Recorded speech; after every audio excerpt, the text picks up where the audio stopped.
Bonjour. Après la conjugaison d'un verbe au paal, premier binyan de conjugaison, première forme de conjugaison, je vous propose de vous conjuguer un modèle de verbe au piel, au passé toujours.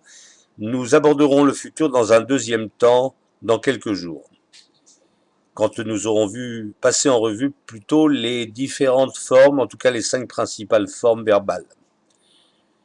Je vais prendre comme exemple cette fois-ci la racine samer peresh, qui a donné le verbe lesaper, mesaper au présent, mesaperet, mesaperi, mesaperot, au passé, siper à la troisième personne. Vous remarquez la présence d'un yud qui est une des marques du piel. Ce yud se rajoute quand on ne met pas les voyelles en général, mais là on vous l'a mis pour vous en souvenir. Au présent, la particularité c'est que devant la racine il y aura un mem.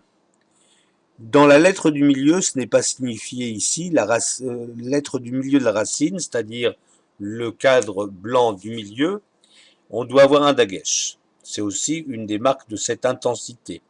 Le piel indique des actions un peu plus intenses que le paal, comme les daber, medaber parler, les saper, mesaper raconter, les chapes, mechapes chercher, les chakot, mechaké attendre, etc.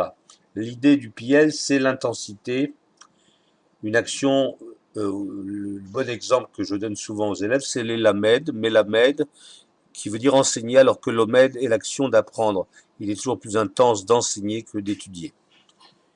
Donc le verbe que je choisis, c'est la racine samer peresh, les saper, raconter. Ani siparti, ata siparta, at sipart, hu siper, hi sipera, אנחנו סיפרנו, אתם סיפרתם, אתן סיפרתן, הן סיפרו.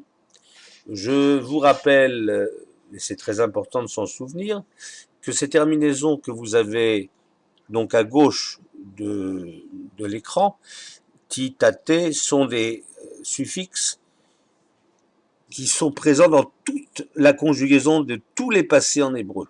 Donc c'est quelque chose de permanent dans la conjugaison au passé. À très bientôt pour la conjugaison des ifil au passé, le binyan ifil, binyan factitif.